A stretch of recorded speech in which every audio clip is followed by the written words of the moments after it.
Hello and I welcome you all उन keystone classes. तो आपकी पीजीटी उर्दू का जो पेपर हुआ था आपका 10वें महीने में, आज हम उसको करेंगे। एक सेकंड दीजिएगा। हाँ जी, चलिए। टीजीटी उर्दू का पेपर हुआ था 13/10/2024 को 12:30 से लेकर 2:30 तक की शिफ्ट थी, यानी कि 2 घंटे का पेपर था। उसमें आपके मैथ के आए थे 20 क्वेश्चंस, उनको हम इस क्लास में निपटाएंगे। और आपका पहला क्वेश्चन आपकी स्क्रीन पे है। एक कॉस्मेटिक उत्पाद के अंकित मूल्य पर 10% की छूट देने के बाद यदि दुकानदार इतने रुपए लेता है, यानी कि सेलिंग प्राइस जो है वो आपका कितना है, वो आपका 1989 है। तो इसका अंकित मूल्य ज्ञात कीजिए, यानी कि आपको सेलिंग प्राइस दिया हुआ है और आपसे एमपी पूछा हुआ है। अब जो छूट होती है वो हमारी एमपी पे होती है। अगर मैं एमपी को 100 मान लेता हूं तो छूट अगर 10% है, यानी कि डिस्काउंट जो है वो 10 का रहा होगा। तो इसके हिसाब से, परसेंट के हिसाब से एसपी जो है वो आपका 90 रहा होगा। इसी 90 की जो वैल्यू है मेरे को क्वेश्चन में दी हुई है कि एसपी जो रुपए में है वो 1989 है, यानी कि 1989 के बराबर हो जाएगी। मेरे से एमपी पूछा हुआ है तो मैं 100 निकाल देता हूँ। 100 में निकालूंगा तो 1989 divided by 90 multiply by 100। Zero से जीरो कट हो गई, 9 से काटूंगा, 9 दूनी 18, 9 दूनी 18, 9 एकम 9, यानी कि हमारा 100%, यानी कि हमारा एमपी कितना आ गया 2210, यानी कि 2210 रुपए। ऑप्शन नंबर 3 हमारा यहाँ पे करेक्ट आंसर हो जाएगा। ठीक है, क्वेश्चन नंबर 2 की तरफ चलते हैं। क्वेश्चन नंबर 2 हमारा सिंपल सा क्वेश्चन है, पहले भी आता रहा है, पहले भी हम करते रहे हैं इसको। एक कक्षा में 13 विद्यार्थी का औसत अंक जो है वो 54 है। प्रत्येक विद्यार्थी के अंक दोगुने कर दिए जाए तो नया औसत क्या होगा। प्रत्येक विद्यार्थी के अगर दोगुने अंक कर रहा है तो एवरेज भी जो है वो 2 टाइम्स हो जाएगा, यानी कि 54 मल्टीप्लाई बाई 2, यानी कि 108। बाई चांस आपसे बोल देता कि अंक दोगुने करने की बजाय अंकों को आधा कर दिया जाता है। अगर आधा कर दिया जाता तो हम 54 का हाफ, यानी कि 27 हमारा आंसर हो जाता।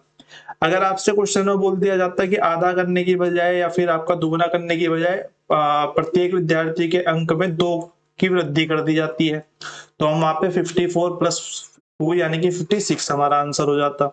अगर वो आपसे बोल देता बाई चांस की 50, आपका 13 अंकों का, 13 विद्यार्थियों का औसत जो है 54 है, प्रत्येक विद्यार्थी के अंकों में 4 नंबर की कमी कर दी जाती है, तो यहाँ पे हम 54 माइनस 4 यानी कि 50 हमारा आंसर हो जाता है। ये 3-4 टाइप के आपके क्वेश्चन इस पे बनते हैं। ऑप्शन नंबर 2 आपका 108 जो है यहाँ पे राइट आंसर हो जाएगा, ऑप्शन नंबर 1। क्वेश्चन नंबर 3 की तरफ चलते हैं। क्वेश्चन नंबर 3 हमारा कह रहा है दो पाइप ए और बी एक टैंक को क्रम से 42 आवर्स और 56 आवर्स में भर सकते हैं। दोनों पाइप एक साथ खोल दिए जाएं तो कितने समय में टैंक जो है वो भर जाएगा। सिंपल सा पाइप एंड सिस्टम का क्वेश्चन है।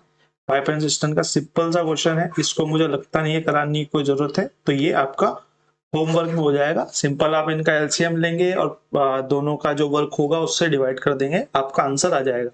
ठीक है, या फिर आप सीधा सीधा ये भी कर सकते हो 42 मल्टीप्लाई में 56 अपॉन में 42 प्लस में 56, इससे भी आपका आंसर आ जाएगा। ठीक है, दोनों को जोड़ के नीचे लिख दो, दोनों को मल्टीप्लीकेशन ऊपर लिख दो, बात वही एलसीएम वाली ही पड़ती है। ठीक है, क्वेश्चन नंबर 3 के बाद क्वेश्चन नंबर 4 पे चलते हैं। क्वेश्चन नंबर 4 हमारा कह रहा है एक दुकानदार किसी वस्तु को 6% पे हानि पर बेचता है। ठीक है, यदि उसके विक्रय मूल्य में 420 रुपए की वृद्धि कर दी जाए तो लाभ 18% होता है, तो वस्तु का क्रय मूल्य बताओ।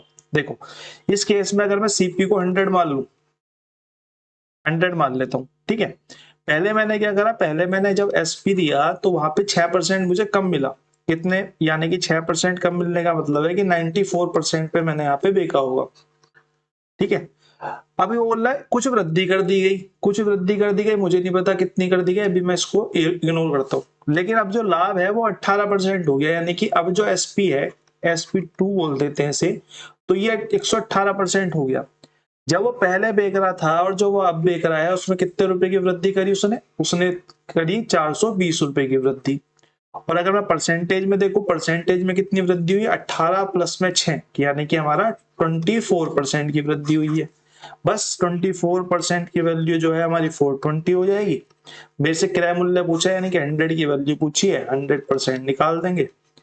24 से कटेगा, ये काट लेते हैं, 4 चौक 32, 8 तिया 24, 8 चौक 32, 40/3। एक सेकेंड, 8 तिया 24, 18 24 ही होगा, सही बात है। तो वो गड़बड़ कहाँ हो रही है?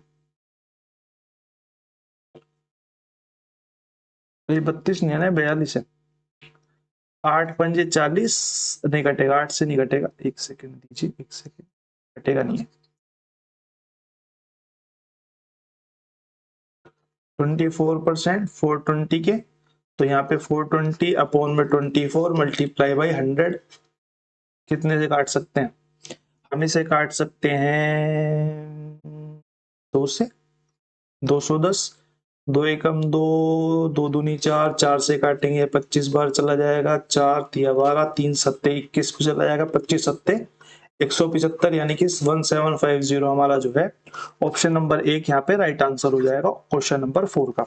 ठीक है, और इसके बाद हम चलते हैं क्वेश्चन नंबर 5 की तरफ। क्वेश्चन नंबर 5 हमारा कह रहा है तीन संख्याओं का औसत 20 है, दो संख्या उनमें से 11 और 29 है, तो तीसरी संख्या ज्ञात करो। सिंपल सा क्वेश्चन है भाई, तीन संख्याओं का औसत 20 है, यानी कि टोटल 60 रहा होगा। दो संख्या अगर उसमें से 11 और 29 हो जाती है तो दो अंकों का सम जो है वो हमारा 40 हो जाएगा। अब 60 ये है, 40 ये है, यानी कि बची हुई संख्या कितनी बची? 20 बची। 20 हमारा यहाँ पे राइट आंसर हो जाएगा, ऑप्शन नंबर 3 हमारा करेक्ट हो जाएगा, ऑप्शन नंबर 3। क्वेश्चन नंबर 6 की तरफ चलते हैं। एक रेलगाड़ी 72 किलोमीटर प्रति घंटा की चाल से ए से बी तक जाती है, उसी मार्ग में बी से ए तक 9 किलोमीटर की चाल से वापस आती है, यानी कि एक बार गई है कितनी स्पीड से? 72 किलोमीटर पर आवर की स्पीड से, फिर वहीं से बी से ए तक फिर वापस भी आई है कितनी? 9 किलोमीटर पर आवर से। रेलगाड़ी की औसत स्पीड बताओ। डिस्टेंस सेम है, औसत स्पीड निकालने का फॉर्मूला हमें पता है, 2 into x into y upon में एक्स प्लस वाई, क्योंकि दो यहाँ पे यूं है, क्योंकि यहाँ पे एक दूरी यहाँ पे चल गया है, एक दूरी यहाँ पे चल गया। ठीक है, तो वैल्यू को डाल देते हैं, 2 मल्टीप्लाई 72 मल्टीप्लाई में 9, और 72 प्लस में 9 हो जाएगा हमारा 81, तो 9 नेम 81, 9 से ये खत्म हो जाएगा, 9 थे 72, 8 दूनी 16 किलोमीटर पर आवर जो है वो हमारी स्पीड आ जाएगी। ऑप्शन नंबर 2 यहाँ पे हमारा करेक्ट आंसर हो जाएगा। क्वेश्चन नंबर 6 के बाद क्वेश्चन नंबर 7 पे चलते हैं। क्वेश्चन नंबर 7 हमारा कह रहा है A B C 8505 rupees A B C में इस प्रकार बांटे गए कि ए बी का हिस्सा, फिर बी सी का हिस्सा और सी डी के हिस्से का अनुपात जो है वो क्रम से 2 3 4 5 6 7 है। ए का हिस्सा ज्ञात करो। हमने अनुपात सीखा है कैसे बनाते हैं भाई, मेरे पास ए है, बी है, सी है और डी है। ए बी का अनुपात मेरे को 2 3 दिया हुआ है, यहाँ पे बी सी का दिया हुआ है, तो बी के नीचे बी लिखेंगे, सी को इसके नीचे लिखेंगे। यहाँ पे सी और डी का दिया हुआ है तो सी के नीचे सी को लिखेंगे, सॉरी सी के नीचे सी को लिखेंगे और डी के नीचे डी को लिखेंगे। इसको मैं यहाँ से इरेज कर देता हूँ। ठीक है, ये हमारा, और यहाँ पे हम क्रॉस मल्टीप्लीकेशन लगाएंगे, ये यहाँ पे पूरा क्रॉस हो जाएगा। 6 चौक 24 दूनी 48, ये इसका अनुपात आ गया। सेकंड की अगर मैं बात करूं तो सेकंड को हम इस कलर से कर लेते हैं, 6 चौक 24 दिया 72, ये इसका अनुपात आ गया। फिर हम एक और कलर चेंज कर लेते हैं, एक और कलर चेंज करके क्या करेंगे, इसका और इसकी मल्टीप्लाई हो जाएगी, 6 तिया 12, 6 तिया 18 और 18 तिया, एक सेकंड, ये 4 और 5 है भाई, ये गलत लिख दिया हमने, 4 और 5 है, कोई दिक्कत नहीं, अभी तक कोई दिक्कत नहीं आई। 6 पंजे 30 तिया 90, और यहाँ पे एक फोर्थ की मल्टीप्लीकेशन और करनी है तो इसको हम ब्लैक से कर लेते हैं। ये पूरे जो बाहर वाले हैं इन तीनों की मल्टीप्लाई करेंगे, 5 तिया 15 सत्ते 105, यहाँ पे इसका आ जाएगा। ये हमारा चारों का जो अनुपात है वो आ गया। मेरे से ए का हिस्सा पूछा हुआ है, टोटल हमारा कितना है 8505, हमारे हिसाब से टोटल कितना है 8 और 2 10 और 5 15 का 5, एक हासिल, और 9 और 1 10, 10 और 7 17, 17 और 4 21 का 1, 2 हासिल, 2 3, 2 और 1 3, 315 की वैल्यू जो है वो मेरे को इसने कितनी दी है 8505। ठीक है, टोटल की वैल्यू दी हुई है, ए का हिस्सा पूछा है यानी कि 48 की वैल्यू पूछी है। 48 निकाल देते हैं, 8505 divided by 315 multiply by 48 multiply by 48, 3 से काटेंगे, 3 से 16 बार जाएगा, 3 एकम 3, 3 पंजे 15, 105 से काटेंगे तो ये आ जाएगा भैया 8 पे चला जाएगा और फिर चला जाएगा 1 पे, यानी कि 81 मल्टीप्लाई बाई 16 हमारा यहाँ पे राइट आंसर आ जाएगा, 81 मल्टीप्लाई बाई 16। ऑप्शन एलिमिनेट नहीं होंगे क्योंकि हमारा इकाई अंक सबका 6 है, तो मल्टीप्लाई हमें करनी पड़ेगी, यहाँ कर लेते हैं 81 16, 6 एकम 6, 8 6 48, और यहाँ पे आएगा 1 और यहाँ पे आएगा 8, और ये हमारा 6 8 और 1 9, 8 और 4 12, 1296 हमारा यहाँ पे राइट आंसर हो जाएगा। ऑप्शन नंबर 2 हमारा यहाँ पे करेक्ट हो जाएगा आपका। ठीक है, अगले क्वेश्चन की तरफ चलते हैं। अगला क्वेश्चन हमारा क्या कह रहा है? अगला क्वेश्चन है, दो समांतर ट्रेन 7:15 पर ट्रेन ए स्टेशन एम से 7:15 पर निकलती है। उसी दिन 3:15 PM पे वो स्टेशन एन पर पहुंच जाती है, यानी कि दो स्टेशन की बात कर रहे हैं। बना लेते हैं पहले भाई, ये एक स्टेशन हो गया, ये दूसरा स्टेशन हो गया। यहां से निकल लिया तो इसको हम एम बोल देते हैं, इसको हम एन बोल देते हैं। ट्रेन ए जो है वो यहां से निकली कितने बजे? 7:15 पे AM पे, और यहाँ पे कितने बजे पहुंच गई? यहाँ पे पहुंच गई 3:15 PM पे। आगे इसने कहा ट्रेन बी जो है वो एन से निकलती है। ट्रेन बी जो है वो एन से निकलती है कितने बजे? 9:15 पे। ये 7:15 पे निकल ली थी, ये 9:15 पे निकल ली थी, तो यहीं पे आपके दिमाग में घंटी बज जानी चाहिए कि ये इससे 2 घंटे बाद निकली है। भाई बी जो ट्रेन है वो ए की ट्रेन के मुकाबले 2 घंटे बाद निकली है। ठीक है, फिर उसने कहा कि यदि वह 4:15 पे वहां पहुंच जाती है और इससे 1 घंटा लेट पहुंची है। अगर मैं यहां से देखूं तो इसने ए ट्रेन ने कितना टाइम लिया है? ए ट्रेन ने हमारा कितना टाइम लिया है? 7:15 से 12:15, 5 घंटे और 3 घंटे और, यानी कि 8 घंटे इसने लिए। बी ट्रेन की अगर मैं बात करूं तो इसने कितने घंटे लिए? 1 घंटा कम लिया, यानी कि 7 घंटे लिए। अब यहाँ पे हमें निकालना पड़ेगा कि डिस्टेंस कितना है एम से एन के बीच, जो हम अज्यूम करेंगे सिर्फ ना, हम निकाल नहीं पाएंगे। अगर मैं टाइम के रेशियो की बात करूं तो वो 8 और 7 है, ए और बी का। अगर मैं इन दोनों का एलसीएम ले लेता हूं, यानी कि 56, 8 सत्ते 56 और 7 अट्टे 56, यानी कि 1 घंटे में जो ये ट्रेवल कर रही है, या स्पीड की बात करूं तो 7 है, 8 है, और टाइम ले रही है इतना, और टोटल डिस्टेंस कितना हो गया हमारा? इतना। अब इसने बोला है कि वो ट्रेन किस समय पर मिलेंगी। मिलने के लिए उन दोनों को 56 किलोमीटर ट्रेवल करना पड़ेगा, लेकिन क्या हो रहा है कि 7:15 पे जब निकल गई तो 9:15 पे ये निकली, यानी कि 2 घंटे में ये कुछ चल चुकी थी। जब ये चलनी स्टार्ट हुई, ये कितना चल चुकी थी? मैं बोलूंगा 7 दूनी 14 चल चुकी थी। 14 ये चल चुकी थी, और इससे चलना कितना टोटल? 56 चलना है। यानी कि अब ये जब दोनों ट्रेन चलेंगी, यानी कि ए भी इधर से चल रही है और बी भी इधर से चल रही है, तो ये डिस्टेंस जो बीच का हो जाएगा ये हमारा 42 का हो जाएगा। 56 टोटल था, 14 चल चुकी है, यानी कि 9:15 पे जब दोनों ट्रेनें चलना स्टार्ट हुई तो उनके बीच का डिस्टेंस जो है वो 42 है। और वो 1 घंटे में 8 और 7 15 किलोमीटर प्रति 15 की स्पीड से चलती हैं, यानी कि 42 को 15 की स्पीड से अगर मैं देखूं तो 15 दूनी 30, 2 घंटे, और 12/15, 15 चौका 60, और 12 दूनी 24, यानी कि 2 घंटे 24 मिनट। 2 घंटे 24 मिनट इसे इन्हें आपस में मिलने में लगेंगे। कब से? 9:15 से। 9:15 से लगेंगे तो निकाल देते हैं। क्या निकाल दे? 1 सेकंड रुक जाओ। 15 दूनी 30, 12 बच गया, और 15 चौका 60, 12 चौक 48 होगा, सॉरी 48 हो गए। जगह की कमी के लिए मैं माफी चाहता हूँ। तो 9:15 के बाद 2 घंटे 48 मिनट्स बाद ये जो है वो आपस में मिल जाएंगी। अगर मैं देखूं तो 8 और 5 13 का 3 लगा, एक हासिल, 4 5 और 1 6, यानी कि घंटा पूरा हो गया। घंटा पूरा हो गया तो हासिल उधर चला है, 9 और 2 11 और 1 12, यानी कि 12 3 पे जो है ये दोनों ट्रेन आपस में मिल जाएंगी। ऑप्शन नंबर 1 हमारा यहाँ पे करेक्ट आंसर हो जाएगा। आई होप आप लोगों को क्वेश्चन अच्छे से समझ में आ गया होगा।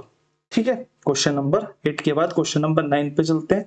क्वेश्चन नंबर 9 हमारा सिंप्लीफिकेशन का क्वेश्चन है। 2 की घात 4, 3 की घात 3, 4 की घात 4, 2 की घात 3, मल्टीप्लाई 3 की घात 3, मल्टीप्लाई 4 की घात 2।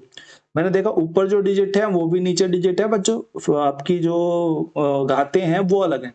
ठीक है, घातें अलग है, तो मैं अगर बोलूं यहाँ पे अगर मैं 2 की घात 3 से इसको डिवाइड करना चाहूं तो यहाँ पे 2 की घात 1 बचेगा। यहाँ पे अगर मैं इसको डिवाइड करूंगा तो कुछ भी नहीं बचेगा, जो कुछ नहीं बचेगा तो हम उसे 1 लिखेंगे।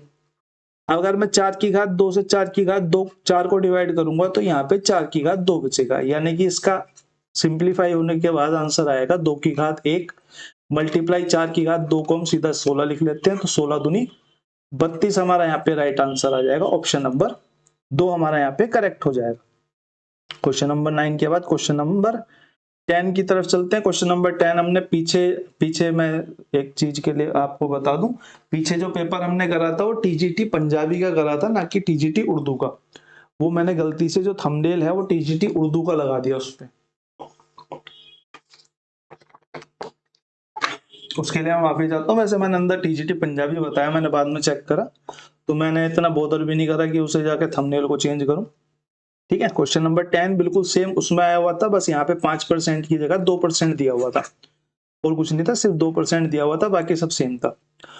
तो हम फटाफट कर लेते हैं भाई। 5 के मूलधन पर वार्षिक चक्रवृद्धि होने पर 5% वार्षिक दर से 2 वर्षों में प्राप्त होने वाला ब्याज जो है वो 656 है, यानी कि मेरे को इंटरेस्ट दिया हुआ है कितना, 656 रुपीज चक्रवृद्धि ब्याज है। 5% का चक्रवृद्धि ब्याज है, तो आप फॉर्मूला आराम से लगा सकते हो, ए प्लस बी और प्लस का ए मल्टीप्लाई बी बाई 100 का। ठीक है, वैसे प्लस माइनस होता है क्योंकि ब्याज है तो यहाँ पे सिर्फ प्लस आएगा, और डिस्काउंट होता तो माइनस का केस बन जाता, या हानि होती तो माइनस का केस बन जाता, प्रॉफिट होता तो प्लस का केस बन जाता। ठीक है, इतना आप समझ सकते हो।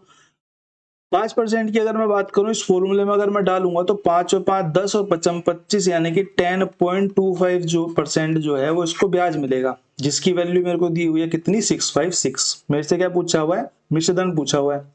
अगर मेरा ब्याज इतना है और 100 मेरा प्रिंसिपल होगा, तो मेरा मिश्रधन कितना हो जाएगा, हमारा इतना जो है वो मिश्रधन हो जाएगा। 110.25% जो है हमारा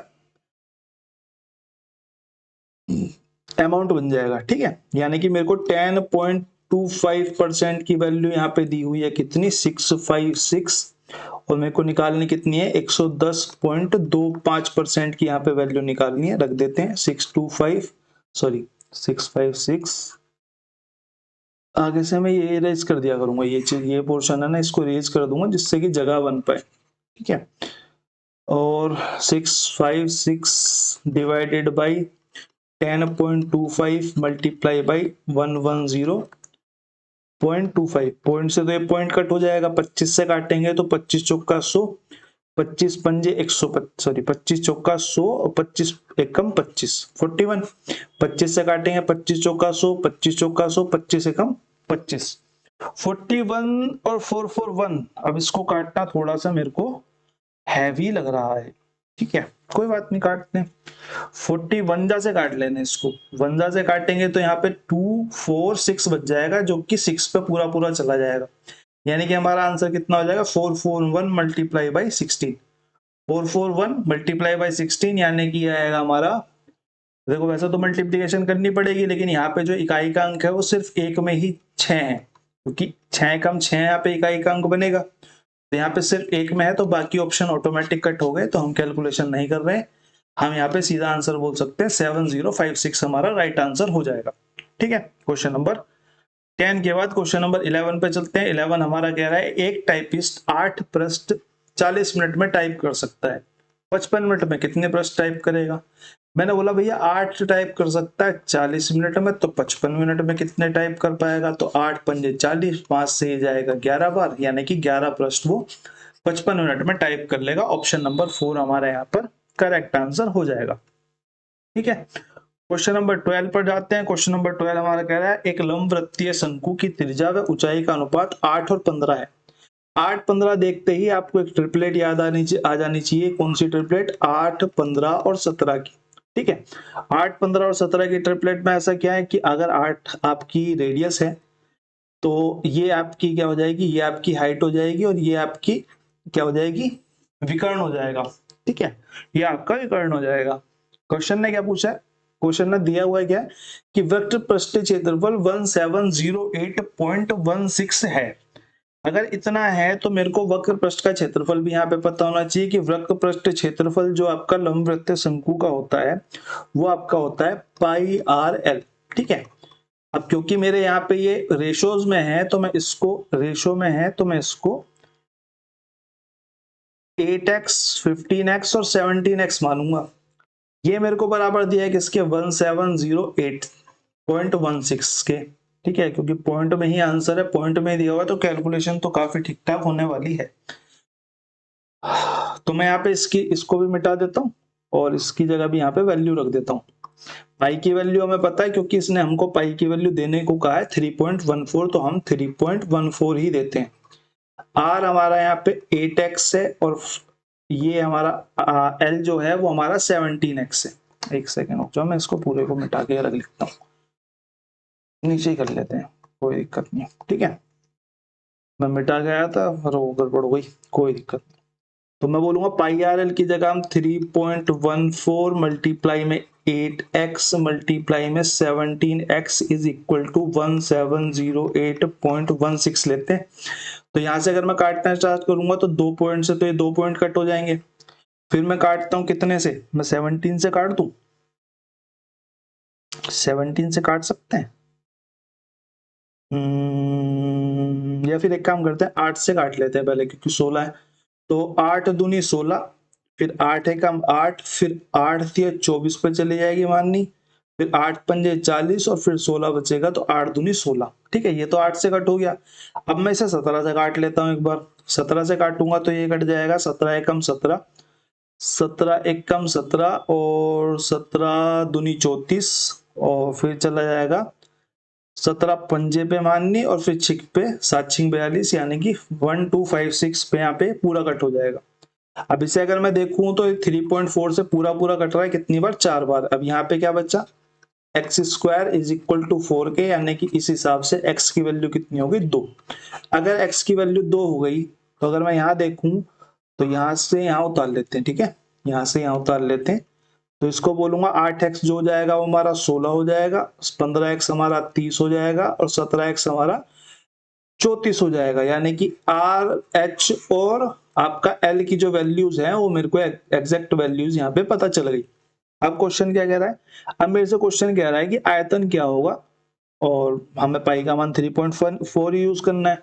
अगर मैं वॉल्यूम की बात करूं तो वॉल्यूम हमारा होता है 1/3 पाई आर स्क्वायर एच, तो इसमें वैल्यू डाल देते हैं 1/3, पाई की वैल्यू 3.14, आर स्क्वायर है तो हमारा 16 मल्टीप्लाई 16, और h हमारा कितना निकल के आएगा 30। अगर मैं यहां से पॉइंट को काट लेता हूं तो गड़बड़ होगी, लेकिन धीरे जाएगी, नीचे 100 आ जाएगा, 3 और ये 0 से पूरा 30 कट जाएगा, नीचे बस 10 बच जाएगा। नीचे बस 10 बच जाएगा तो इकाई के अंक की अगर मैं बात करूं तो 6 6 36 और 6 चौक 24, इकाई का अंक हमारा आएगा 4। तो यहाँ पे आपके दो ऑप्शन तो ये वाले एलिमिनेट हो जाते हैं, लेकिन अब भी 2 में गड़बड़ रहती है तो आपको कैलकुलेशन तो करनी पड़ेगी। तो 16 मल्टीप्लाई 16 की अगर मैं बात करूं तो ये 256 होता है, तो हम यहाँ पे मल्टीप्लाई कर लेते हैं। कहाँ पे जगह दिख रही है हमें, अगले वाले क्वेश्चन में वैसे जरूरत नहीं पड़ेगी जगह की, तो अगले वाले की जगह कर लेते हैं, ठीक है। तो यहाँ पे हम बोलेंगे भैया ये हो जाएगा 256 मल्टीप्लाई में 314 बटे में 10, ठीक है। तो इसकी मल्टीप्लाई करेंगे तो 256 और 314। तो आप मेरे हिसाब से खुद ही कैलकुलेशन कर लेना। और वैसे मैं अगर बताऊं तो 3 दूनी 6 और 5 दिया 15, यानी कि 75 से ऊपर की वैल्यू बनेगी, 75 से ऊपर की वैल्यू बनेगी। तो इस हिसाब से मैं इस वाले ऑप्शन को भी कट कर सकता हूँ। और कैलकुलेशन देखो आपको ही करनी है अल्टीमेटली। तो ऑप्शन नंबर 4 हमारा यहाँ पे 8038.4 सेंटीमीटर क्यूब जो है वो हमारा राइट आंसर हो जाएगा, ऑप्शन नंबर 3, ठीक है। मैंने अपने अंदाजे से बता दिया है कि मैं कैसे अंदाजा लगाता। क्वेश्चन नंबर 13 पे आते हैं। क्वेश्चन नंबर 13, क्योंकि कैलकुलेशंस तो अल्टीमेटली एग्जाम में उसी को करनी है ना जो एग्जाम में अपीयर होगा, तो मेरी कैलकुलेशंस मेरे साथ जाएंगी, आपकी आपके साथ जाएंगी, तो आप अपनी कैलकुलेशंस खुद करें, ठीक है। प्रोसेस मैंने समझा दिया है, जो पैटर्न है कॉन्सेप्ट है वो मैंने आपको बता दिया। मेरे से पूछ रहा है कि x की वैल्यू बताओ जब x जो है वो बड़ा हो 0 से, जाहिर सी बात है इस इक्वेशन में 0 से बड़ा ही होगा, माइनस होता तो बात अलग होती। तो बाहर बाहर वाले की मल्टीप्लाई हो जाएगी, अंदर अंदर वाले की मल्टीप्लाई हो जाएगी। तो मैं यहां से बोलूंगा x square is equal to 49.6 multiply में 3.1। अब 3.1 तो किसी का स्क्वायर होता नहीं, तो मैंने देखा यहाँ से 3.1 अगर मैं निकाल दूं तो यहाँ से कितना बचेगा, 3.1 जा 1 जा और यहाँ पे 6, 3.1 मल्टीप्लाई में 16 इसके इक्वल होगा, तो 3.1 यहाँ से एक बाहर आ जाएगा, यानी कि x की वैल्यू कितनी हो जाएगी 3.1 मल्टीप्लाई में 16 के 2 टुकड़े करेंगे तो ये 4 और 4 हो जाएगा, तो एक 4 बाहर आ जाएगा, यानी कि 12.6 जो है वो आपका यहाँ पे राइट आंसर हो जाएगा, ऑप्शन नंबर 2, यानी कि ऑप्शन नंबर बी आपका यहाँ करेक्ट हो जाएगा। क्वेश्चन नंबर 13 के बाद क्वेश्चन नंबर 14 पे चलते हैं।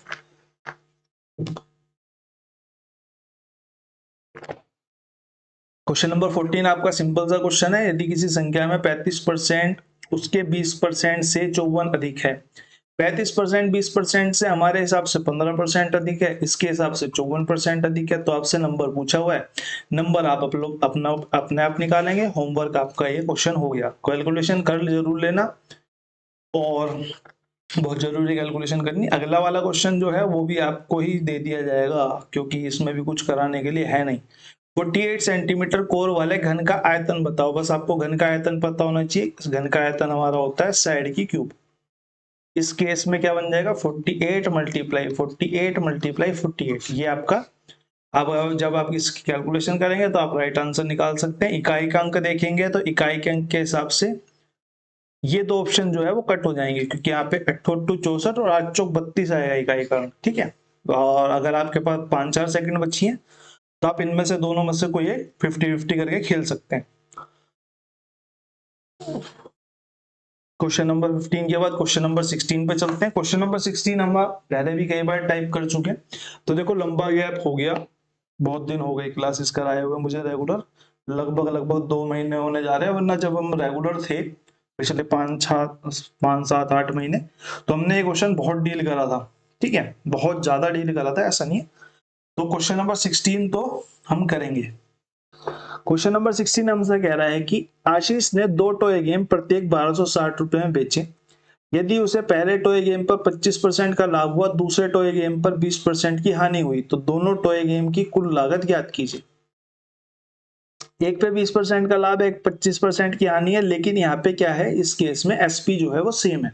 एसपी सेम है तो हम क्या करेंगे, हमने बोला 25% का लाभ है यानी कि 1/4 और लाभ है तो इसलिए 5/4। अब ये जो है वो एसपी हो जाएगा, ये जो है वो हमारा सीपी हो जाएगा।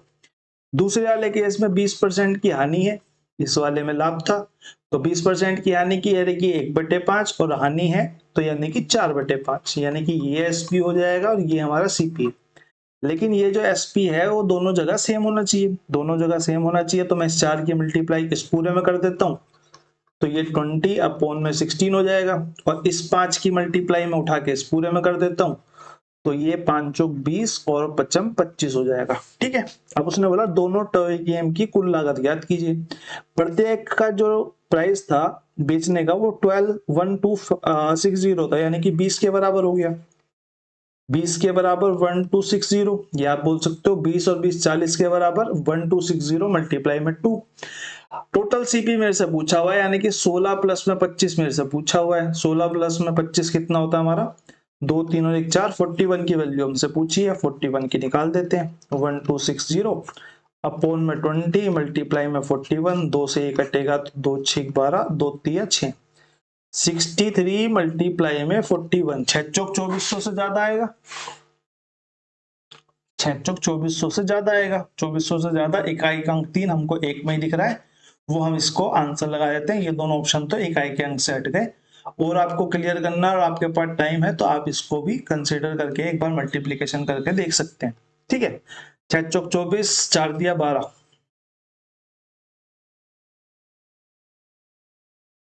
तो ये हमारा 2583 हमारा यहाँ पे राइट आंसर आ जाएगा। क्वेश्चन नंबर 17 की बात करें तो क्वेश्चन नंबर 17 हमसे कहता है कि 400 रुपए की राशि 20% वार्षिक चक्रवृद्धि ब्याज की दर पर 6.5 ईयर्स के लिए उधार ली जाती है। साधारण ब्याज ज्ञात करो, P into R into T. आपको सब कुछ दिया हुआ है क्वेश्चन ने और आपको बस इंटरेस्ट निकालना है। इंटरेस्ट आप इस फॉर्मूले में रखेंगे, आपको टाइम दिया हुआ है, आपको यहाँ पे रेट ऑफ परसेंटेज दिया हुआ है, यहाँ पे आपको प्रिंसिपल दिया हुआ है, तो यहाँ पे आप सिंपल इसको निकाल सकते हैं, आपका आंसर आ जाएगा। और क्वेश्चन नंबर 18 की तरफ बढ़ते हैं। क्वेश्चन नंबर 18 कह रहा है कि एक व्यक्ति अपनी आय का 80% बचाता है। आय का 80% बचाता है, अगर मैं उसकी आय को 100 मान लूं तो वो 80 तो बचा रहा है, 80 तो उसकी सेविंग हो गई। तो उसका एक्सपेंडिचर कितना हो गया, खर्च वो कितना कर रहा है, वो 20 खर्च कर रहा है। यदि उसका व्यय जो है वो 880 है तो उसकी आय ज्ञात करो। मेरे को 20 की वैल्यू इसने दे दी 880 रुपए, मेरे से 100 की वैल्यू पूछ ली। 100 की वैल्यू कितनी हो जाएगी, इनकम पूछिए ना, 100 की वैल्यू कितनी हो जाएगी, 880 divided by 20 multiply by 100। Zero से जीरो काटेंगे तो 4420 हमारा यहाँ पे राइट आंसर आ जाएगा, 4400, ऑप्शन नंबर 1। क्वेश्चन नंबर 18 के बाद क्वेश्चन नंबर 19 पे चलते हैं। क्वेश्चन नंबर 19 हमारा कह रहा है कि किसी पुस्तक की बिक्री 2020 से 23 तक सतत वृद्धि हुई है, यानी कि लगातार बढ़ती ही चली गई है। मैंने देखा पहला 75 से 90, 90 से 96, 96 से 105, लगभग रेगुलर वृद्धि हो रही है। सतत वृद्धि का मतलब होता है एक तरीके से वृद्धि होती चली जा रही है। यहाँ पे मैं देखूं तो डिक्लाइन हो रहा है, खत्म। यहाँ पे मैं देखूं 114 से 102 हो रहा है, डिक्लाइन हो रहा है, खत्म। 102 से 84 हो गया, डिक्लाइन हो गया, खत्म। 108 से 126, 126 से 135 वृद्धि हो रही है, लेकिन यहाँ पे डिक्लाइन हो गया, तो ये भी खत्म। 543, 528 यहाँ पे डिक्लाइन हो गया, तो ये भी खत्म। यानी कि ऑप्शन नंबर 1 हमारा कला यहाँ पे राइट आंसर हो जाएगा, ऑप्शन नंबर 2। क्वेश्चन नंबर 20 की अगर मैं बात करूं तो क्वेश्चन नंबर 20 अच्छा क्वेश्चन है, नोट मतलब कि बहुत अच्छा क्वेश्चन नहीं है, मतलब ठीक ठाक क्वेश्चन है। दो क्वेश्चन इस सेट में पूरे में ठीक थे, एक तो वो रेल वाला और एक ये एक और था। ठीक है, वो रेशियो वाला, प्रॉफिट लॉस वाला, तीन ही क्वेश्चन ठीक थे, बाकी तो सब बिलो एवरेज ही मान सकते हैं। Three sets in the books English, Social Science and Hindi contains 288, 192, 96 books respectively. Have to be stacked in such a way that height of the each stack is the same. जब भी आपसे बोले कि height जो है वो बराबर रहनी चाहिए, यानी कि वो हमसे SCF निकलवाना चाह रहा है।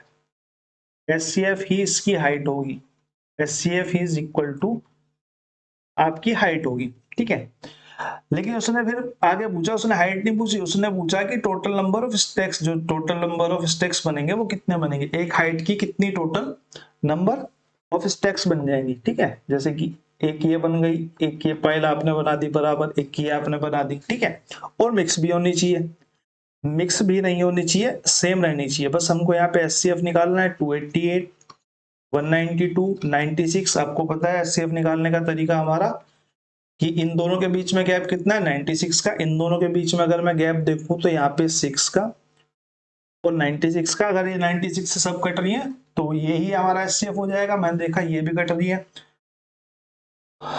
9 तिया 27 और 6 तिया 18, तो ये 3 बार कट रही है।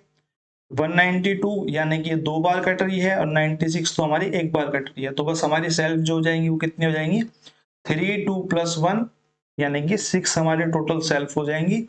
ऑप्शन नंबर 1 हमारा यहाँ पे करेक्ट आंसर हो जाएगा। इसी के साथ आपका TGT उर्दू का जो पेपर है वो आपका खत्म होता है। नेक्स्ट पेपर जो हम करेंगे, क्योंकि TGT के 2-3 पेपर ही हुए थे, तो नेक्स्ट पेपर जो हमारा होगा वो नर्सरी का होगा, नहीं nursing officer, sorry nursing officer का पेपर जो है वो हम करेंगे कल। धन्यवाद।